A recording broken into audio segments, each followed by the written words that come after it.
Hi, everybody. It's Sophia Mona Lisa of the Golden Ray Center and the Rosewheel Mystery School. So today I'm going to be doing a video on our November 8th midterm elections here in the United States. I've been thinking about this video for at least the past 3 days. It's been wanting to come through.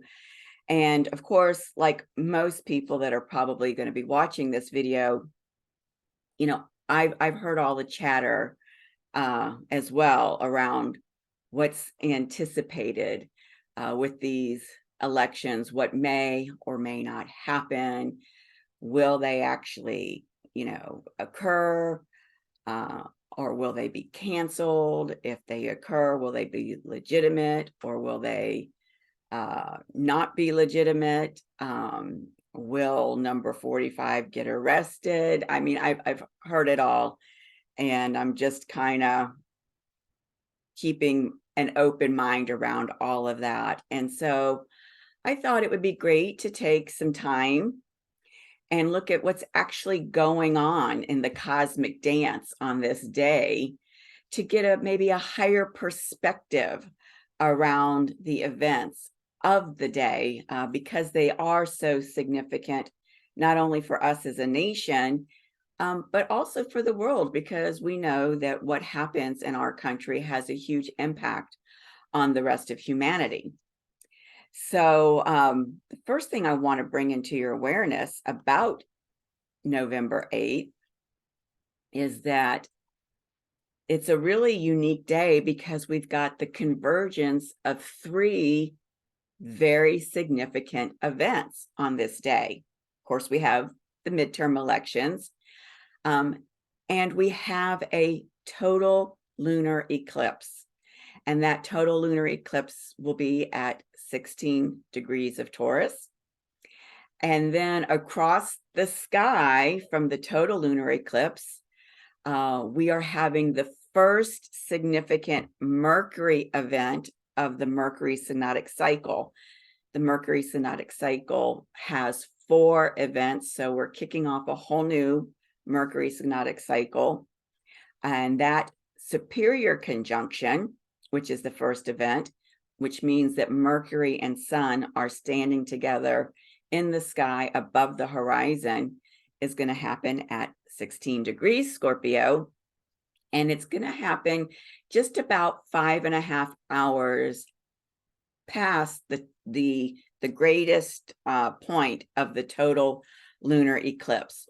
And so this is why it's particularly poignant that both of these events are happening right, not exactly on, but very close to, within minutes of that 16-degree point on either side of the sky. And we'll get into a little bit more of that. So this is what the chart looks like for November 8th. And this is the chart that I did for the lunar eclipse, because as I said, the Mercury superior conjunction happens 5.5 hours later. And while the luminary bodies will continue to shift, they don't really move as quickly as Mercury does. So everything is still pretty much in the containers that I've indicated here. So first of all, there's a lot of information here, and we're going to break it down, and I'm going to explain it to you step by step.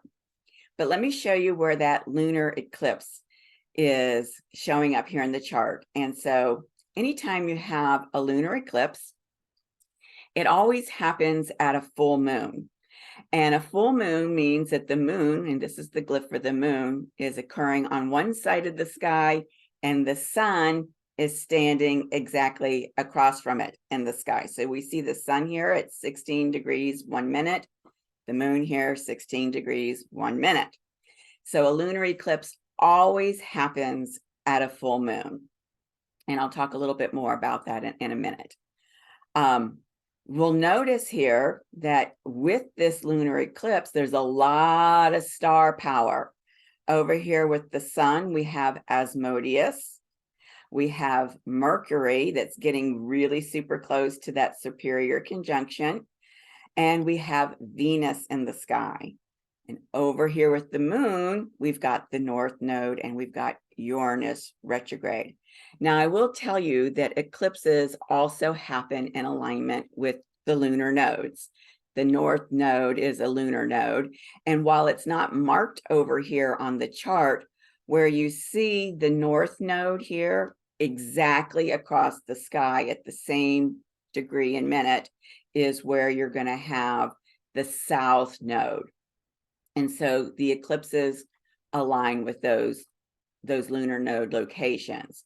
Now, what's really fascinating about this lunar eclipse, besides all of the star power in here that we are going to get into and we're going to discuss, this lunar eclipse is creating an aspect in the sky called a T-SQARE.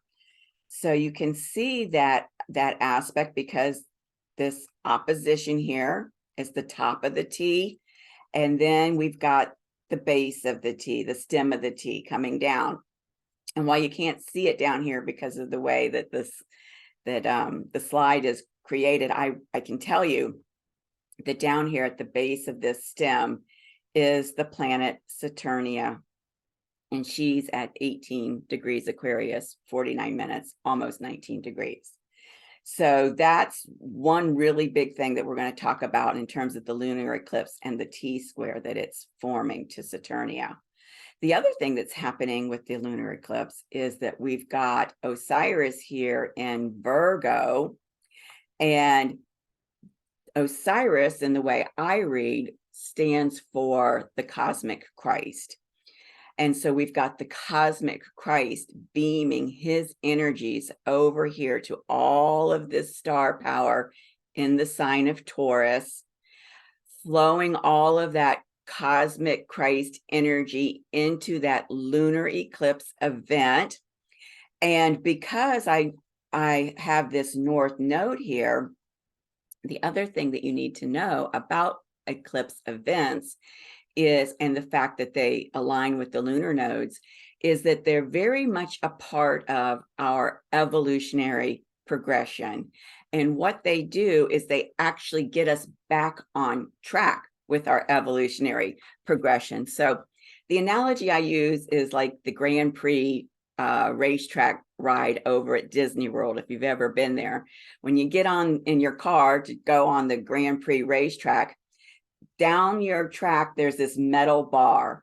And so it keeps you from driving too far to the right, too far to the left, so that you're not getting into the lanes of the other cars. It's keeping you on your lane, in your lane. And that's the effect of an eclipse, is it brings us back on track in terms of where we're evolving to, in terms of us as a humanity and us individually. And so what that means as well is that with these cosmic Christ energies flowing in here, that what's going to be happening at this event and on this day is not only a part of humanity's evolutionary expansion, but I would even go so far as to say it's a part of the divine plan unfolding through humanity. And we'll talk about that a little bit more too. And then the next big aspect that you see here is, it looks like a triangle. It's here in blue. And so we've got Lilith here in Cancer. We've got this Venus in Scorpio, part of this side of the eclipse. And we've got Neptune and Jupiter, both retrograde in Pisces. And so this is creating what's called a grand water trine. So we'll talk about the effect of that in relation to these three converging events of the elections, the lunar eclipse, and the superior conjunction for Mercury. So let me put on my glasses here because I know I'm going to get into some stuff that I got to be able to read. Okay, so the first thing that I want to talk to you about, again, in terms of the lunar eclipse, is that this eclipse is happening on what we call the Taurus-Scorpio axis. This Taurus-Scorpio axis is the path of intensity. And This eclipse is one in a series of eclipses that's taking place from November 2021, when we had the first eclipse on this axis, and all the way to October of next year, 2023, when we have the last eclipse on this axis. So there will be 7 eclipses, and this one that's happening on November 8th is the 5th eclipse of those 7.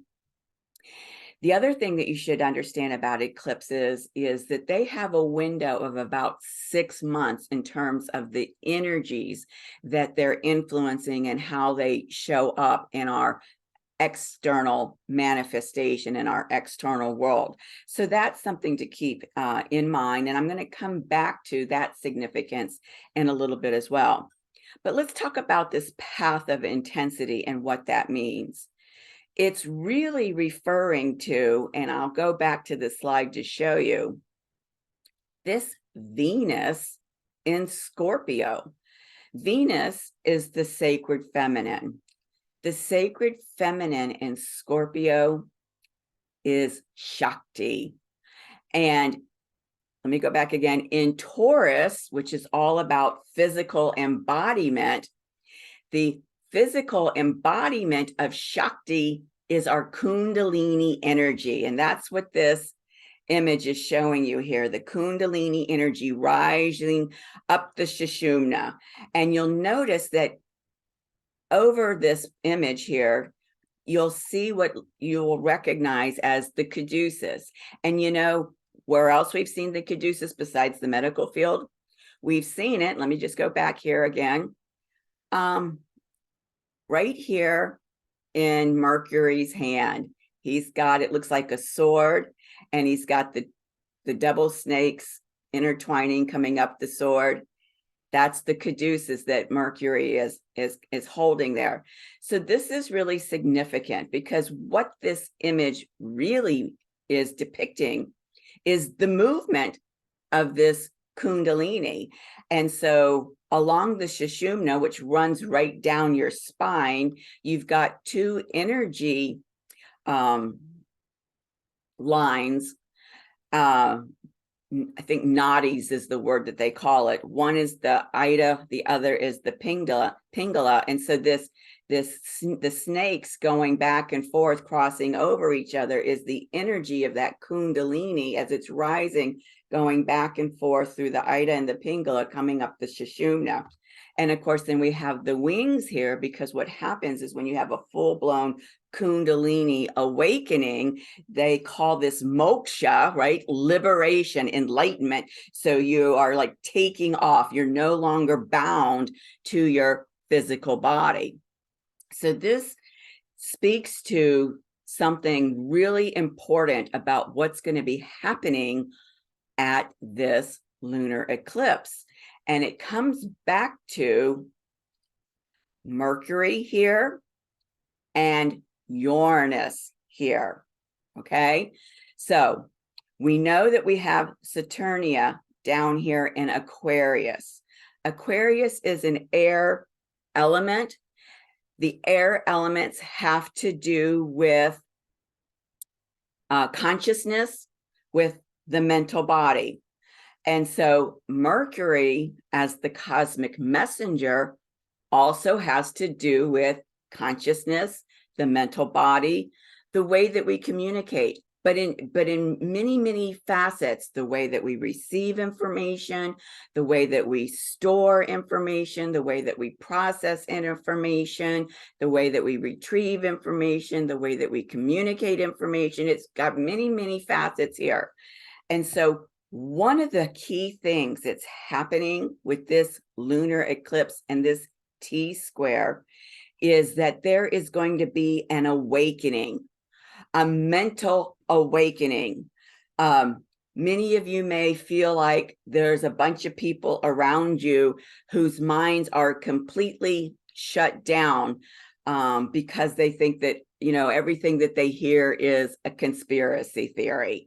And of course, we know that a lot of those alleged conspiracy theories that the government and the politicians and the medical community and even the alleged scientists have been touting out there over the past few years have been proven to be conspiratorial truths. They were not conspiracy theories, but they were certainly conspiratorial, and they were true.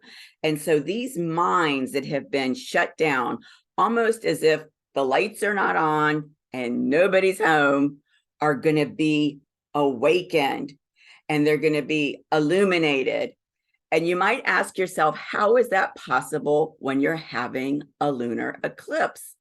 And it's a good question, because what does a lunar eclipse mean?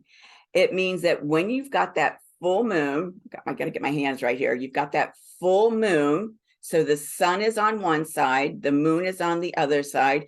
We know that the moon is reflecting the light of the sun. That's why it looks full. But during the total lunar eclipse, what happens is the planet Earth moves right between the two of them, between the sun and between the moon. And when it does that, I mean, think about if you're holding a flashlight and you put your hand in front of the flashlight. What happens is that the light goes away. And so that's what happens during a total lunar eclipse, is as the Earth moves between the sun and the moon, it blocks the sun's light, and it creates a shadow on the moon so that the moon can no longer reflect the light of the sun. And this is the eclipse. It's eclipsing the light of the sun. It's an occult of the light. It hides the light. That's what a total lunar eclipse does. And so because of the shadow of the moon, this is often associated with our shadow self.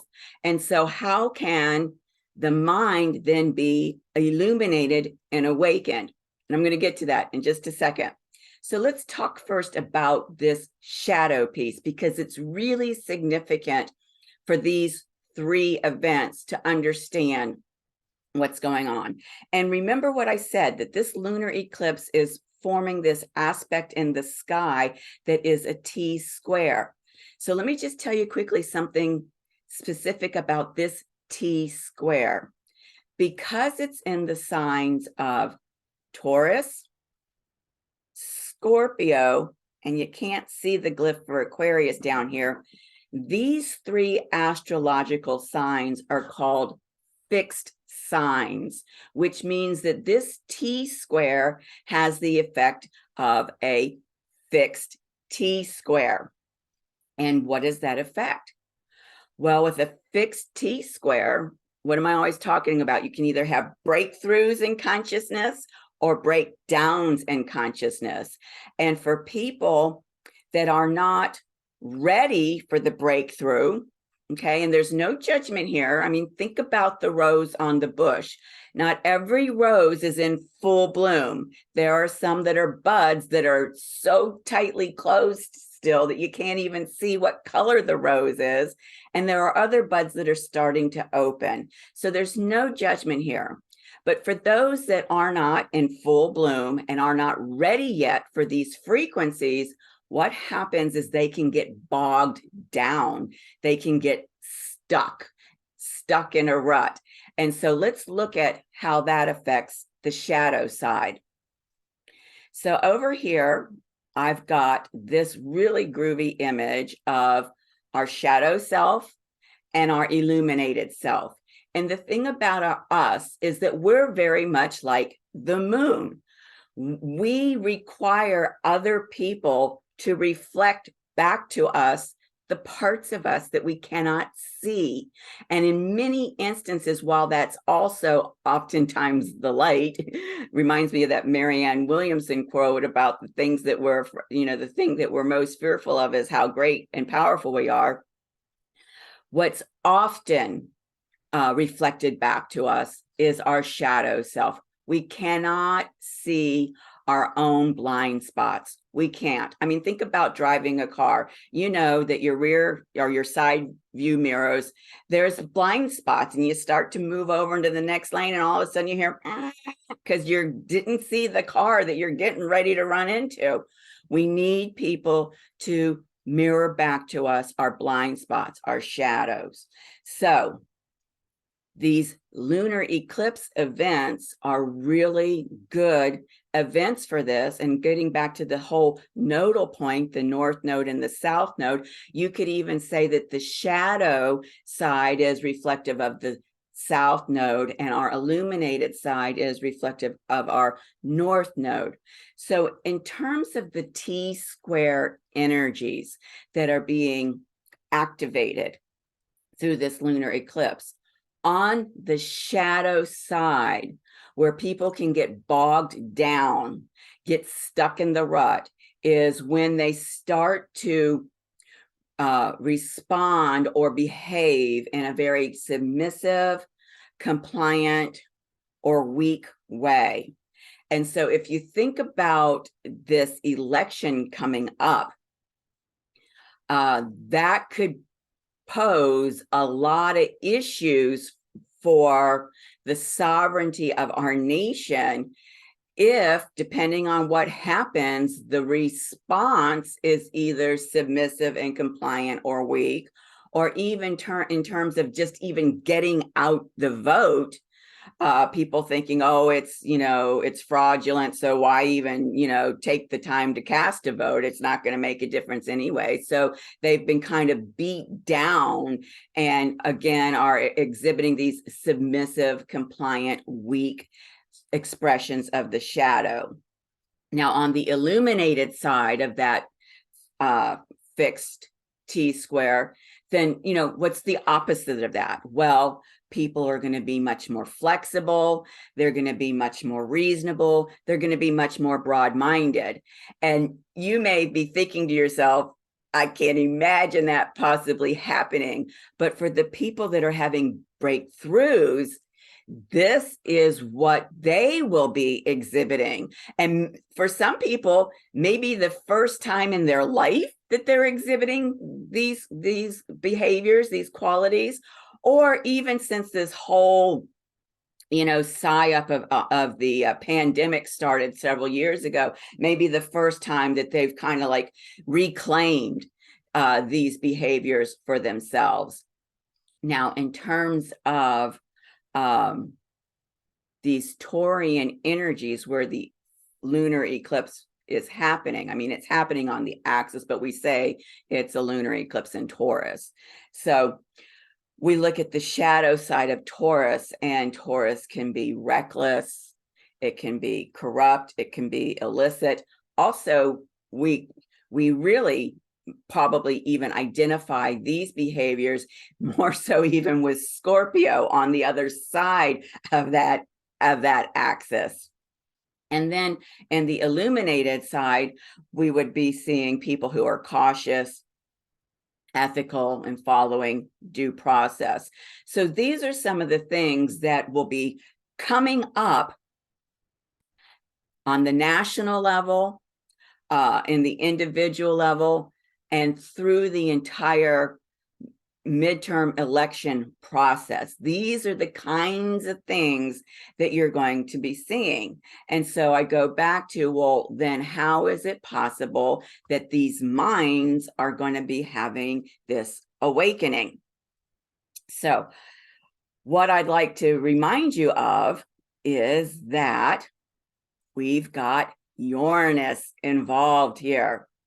And Uranus is all about radical revolution.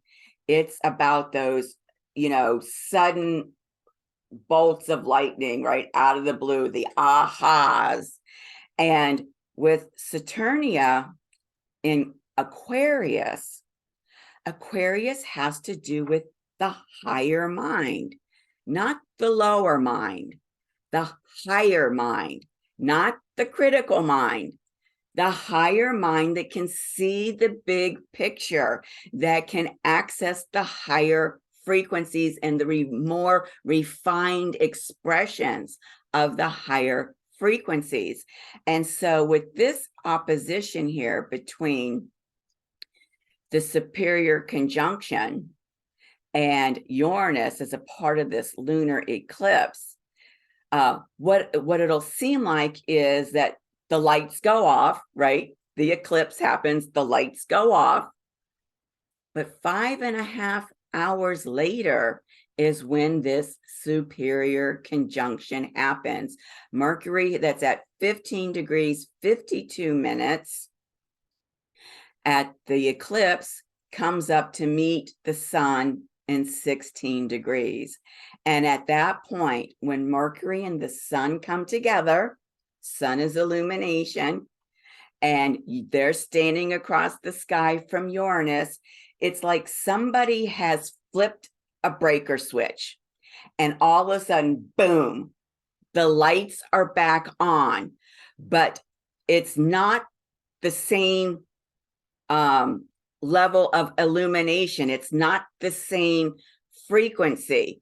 It's at a much higher frequency. So you could say that the lower mind has been catapulted into being able to access the higher mind through this radical breaker switch event.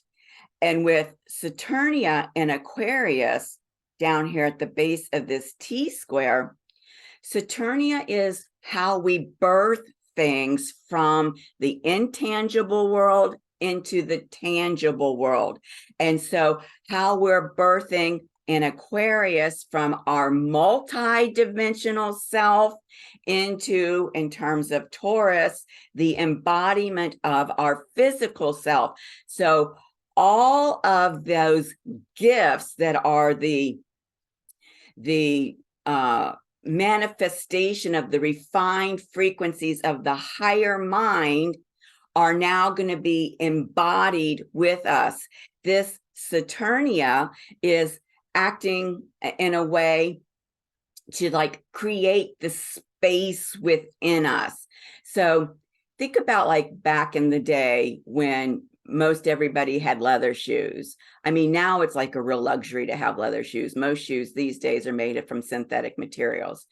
But, you know, back in the day when everybody wore leather shoes, sometimes, you know, if your shoes got wet, the leather would kind of contract, or maybe, you know, the shoes weren't made quite right, so they pinched a little bit. So what did they do? They put this device into the shoe to stretch the leather to make space for your foot so that the foot could fit in the shoe comfortably. This is what Saturnia is doing for us. She's creating the space within us so that we can pull in all of these gifts of the higher frequency of the mind and have them within us. So remember what I said. Not everybody is going to have this experience, but there will be a lot of people that are ready to have this experience. And this experience is for those that aren't ready, will be like the closed tight bud starting to open up. So even they, while it may not be perceptible, are experiencing the effects of this awakening, this mental awakening of being able to go from being stuck in the mud of this lower critical mind to having this illuminating experience of being able to now access the higher mind. This is huge. And it's huge because it can have a tremendous impact on whatever happens through the whole electoral process on that day, and or what happens after the fact of that day. Okay, but what I can tell you, remember, keep in mind that all of this is a part of the divine plan, this cosmic Christ energy flowing in here, this North Node here saying that this is the time in humanity's evolution for this kind of mental awakening to happen. All right. Now, remember what I said about this Venus and Scorpio. the Kundalini moving, right? The Kundalini moving will open up the third eye. People will have spiritual awakenings. So there's a lot of things on different levels that are happening here. So let me look at my next slide because I'm kind of getting away from myself. Oh, yes. So this is the piece that I wanted to bring in. This idea that whatever happens with this lunar eclipse and with this T-SQARE and this Mercury superior conjunction, I guarantee you, no matter what it looks like on the surface on the day, there is going to be a radical revolution. And you could even say for our nation, like a second revolutionary experience, particularly because next month, December 28th, is the third and final activation of that Pluto return, where Pluto's coming back to the same place in the sky where it was when this nation was birthed. Now, I will just say as an aside that I'm sure everybody recognizes George Washington here. I'm a big genealogy person. I've been doing genealogy since, 50 some years. George Washington is my third cousin. He's actually my third cousin 7 times removed. The 7 times removed means 7 generations back. He's my third cousin. So we're going to be having another kind of radical revolutionary experience here in the United States. And it's going to be because of this mental awakening. It's going to be because these liberating energies of Uranus, which, by the way, is the ruler of Aquarius. So you've got this kind of scaffolding effect between these energies, breaking open the consciousness of humanity. And as I said, this doesn't affect just the United States. This is affecting everybody on the planet. So the next piece that I want to tell you about is this spiritual transformation that's going to be happening as a part of this mental awakening, as a part of this Kundalini activation that's going to be a part of this. Now, we've got Venus over here in Scorpio. So I already told you that in this placement, she's definitely representing that Shakti, that embodiment of her as Kundalini. Well, up here in Cancer, we have the goddess Lilith. Lilith is the goddess of sovereignty. Why would you have a second revolutionary experience? Because whatever happens through this election and with these cosmic aspects on that day, this country is going to be able to take back its sovereignty. Now, it may not look like it on the day, because what did I say about eclipses? They have a window of up to 6 months. And I know a lot of you are thinking, we're talking May before, and they keep giving us dates. And I don't do any kind of fortune telling, type stuff. I'm just telling you about the energies. What I will tell you is this, coming back to this Mercury superior conjunction. I told you it's the first event of the 4 Mercury synodic cycle events. This synodic cycle in Capricorn, right? Capricorn is all about sovereignty. Pluto's been moving through Capricorn. That's where we're having that Pluto return, reclaiming our sovereignty. This Mercury synodic cycle completes on January 30th. And when it completes on January 30th, the sun will be in Aquarius. What do we have down here? We've got Aquarius. What's going to happen with Pluto? It's going to move into Aquarius. And I think February or March.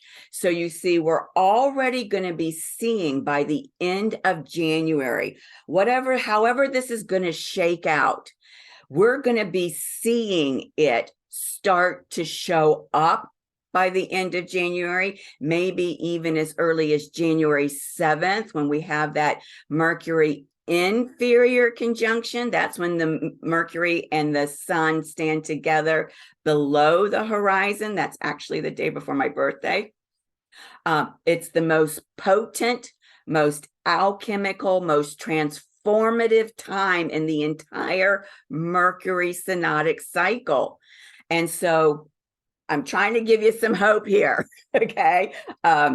We're going to see this. I know it feels like it's been, we've been moving through tar here, but, on these eclipses on this Taurus Scorpio axis over this 2.5-year period, that's what it's like. We're moving through tar, trying to get ourselves back on track. And this T-SQARE lunar eclipse is helping us.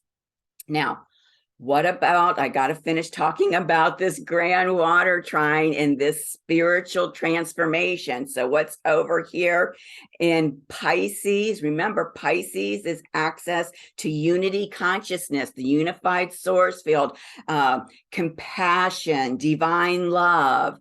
And who do we have there? We've got Neptune, the ruler of Pisces. That's your pipeline to your divine self, direct pipeline to the unified source field.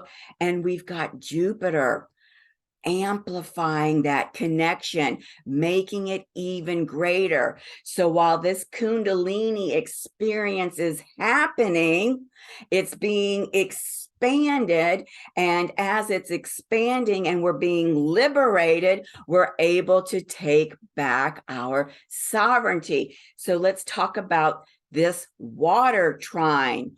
Water has to deal with the emotional realm. And when I was talking about the shadow effects of the Scorpio Taurus lunar eclipse, a lot of that was very emotional expressions of the shadow. So we're going to be given a whole new stabilizing platform. I would say it's like an emotional maturity that's happening. And in fact, Saturnia herself is about maturity. And so it's interesting that we've got this grand water trine that's actually bringing in this emotional maturity. We've got the moon over here of this lunar eclipse, right? The moon is the ruler of Cancer. Again, water. This is bringing up all of these deep emotional wounds that create all of those emotional shadow expressions. And we're having this maturing process so that as we move forward with these illuminated minds, we also have a mature emotional basis from which to operate. So this is really huge. So this is the kind of spiritual awakening that is going to be happening for us as a result of these energies on November 8th. And remember, it's coming all the way back to this Kundalini movement that I have been talking about. And so I just wanted to take a moment to talk to you about my own personal Kundalini awakening that happened back in 98 when I was 35 years old. Because when it happened to me, there was nobody around me that could explain to me what I was experiencing, what I had experienced. Nobody. And I talked to a lot of people. I talked to all of the spiritual, masters in my community at that time, and none of them could not give me any sense of what was going on. And so this is what happened. It started out one night, I went to bed, and I'm laying in bed trying to fall off to sleep. And all of a sudden I hear like a Tibetan brass bowl that's been struck 3 times. and I'm hearing dong, dong, dong, you know, and it was very clearly the sound of a Tibetan brass bowl being struck, and it three strikes. And I'm thinking, where is that sound coming from? I don't have any Tibetan brass bowls. Nobody in this house, you know, knows anything about Tibetan brass bowls. Where is that sound coming from? And then, you know, how quickly the thoughts come and go. It came in and it went out, and I went to sleep. Next night, I go to bed. Second night, I'm laying in bed, waiting to drop off to sleep. And all of a sudden, dong, dong, dong.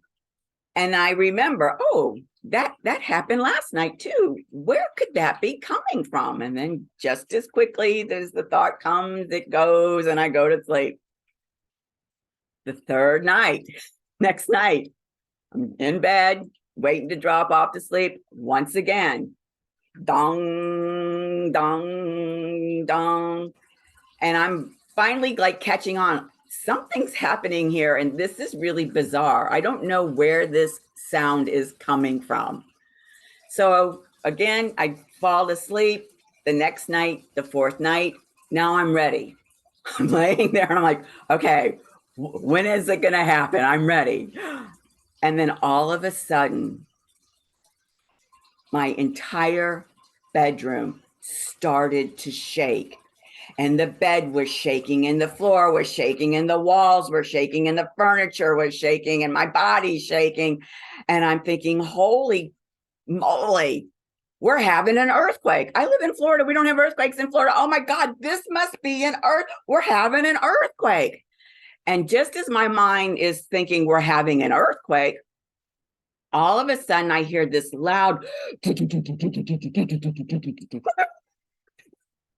like this locomotive train coming right at me. And it sounds so close. I'm thinking that it's going to, you know, I'm in the middle of this earthquake. This locomotive train is coming right at me. And I'm like scared to death. And then all of a sudden, my consciousness pops out of my third eye. And I'm like out here in wherever land, right? And again, using the flashlight analogy, you know, if you're in a dark alley and you shine the light, you can kind of see the tunnel that the light makes, and you hit the light on the wall. That's what it looked like. It looked like somebody was projecting a light through my third eye. My consciousness was out here, and I'm looking down this tunnel, and at the far end of the tunnel, I don't even know how far it was, I can see like the face of a full moon, this huge round bright light. And then I see something in the bright light, which I'm not going to share with you because that's personal. And then at whatever point, boom, it was over. And like I said, for years, nobody could explain to me what I had experienced. And I feel the obligation, because I know what can happen with this lunar eclipse on the 8th, and the fact that the Kundalini awakening, the Kundalini movement is going to be triggered by the lunar eclipse in the T-SQARE third eye, right? We're talking about access to the mental plane, the higher consciousness, that Mercury superior conjunction with the Mercury and the sun. You need to know how it might manifest for you. And, you know, we've been hearing a lot of people say that the country's getting ready to have this near-death experience. And let me tell you, having a Kundalini awakening can feel like a near-death experience. I thought I was going to die in the you know, earthquake and the locomotive bearing down on me in my bedroom. It's scary. It is really scary. And of course, you know, with these third and final activation of the Pluto return next month, Pluto's all about death and rebirth. And I know this whole year has felt like a near-death experience. So, but it's all serving the spiritual awakening of humanity. And like I said, whether the people around you, it's perceptible or not, that they've had a spiritual awakening, it is happening. Okay. So this brings me down to my last slide. And I want to take this opportunity to remind you that I'm going to be starting a new class. It's my Cosmic Messenger class on November 12th. And the reason I want to remind you about this class is because we are learning how to communicate with each other in a brand new way. At least it feels like a brand new way. Actually, Yeshua explained to me a couple of nights ago, which is why this video has been wanting to come through, that through my Galactic New Earth project, we're beginning to repair and reactivate the different strands of DNA. And of course, one of the ways in which we are communicated with is through our DNA. Our DNA holds all of this, coding. It's like the software for our physical body, which is the hardware. And so as these new strands of DNA are coming online, spiritual gifts are starting to awaken. And through this awakening process of these different spiritual gifts that are encoded into these different strands of DNA that are coming online, we are going to be remembering how we used to communicate. And I mean, like thousands of years ago, before the Sumerian civilization, maybe even longer, before humanity was cursed with the Babel speak, how we used to communicate.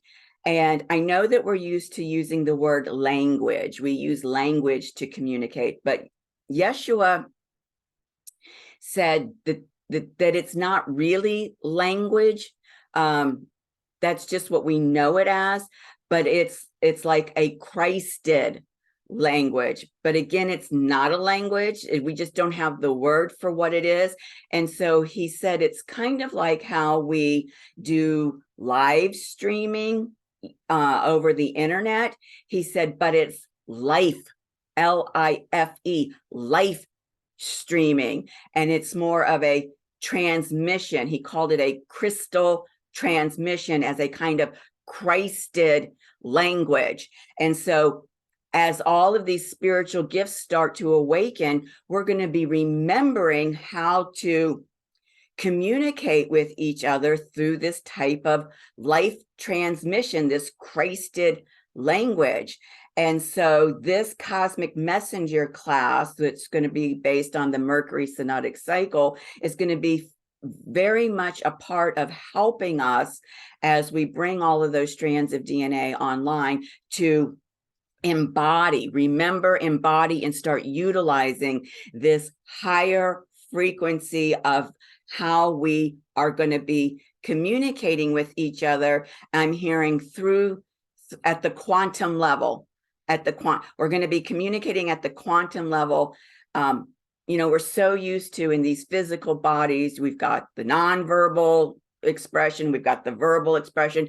This is something that's going to feel new to us, but it's our authentic, true way of communicating as we are being calibrated at these higher frequencies. And of course, this lunar eclipse T-SQARE is a huge part of this mental awakening that is calibrating us to those higher frequencies to be able to tap into that life streaming and have that kind of Christed language transmission. So I hope that you will join me for this class. You can register for it here at this link, goldenraycenter.com/cosmic-messenger/. I will put the link to this in the description box below. I hope that, while I don't give predictions, I don't do fortune telling, I hope that you have got a sense of what's going to energetically be happening around this midterm election, and that whatever it may look like, that you will realize that that's not the whole picture. That's not the whole story. And that coming in January and certainly by May, we should have, if not the whole picture, most of the whole picture. So thank you for staying with me through this video. I invite you to go to my YouTube channel, youtube.com/@the-Rose-Wheel-Mystery-School. I invite you to click on the like button, the thumbs up, ring the bell, subscribe, share this with your family and friends. All of it certainly helps.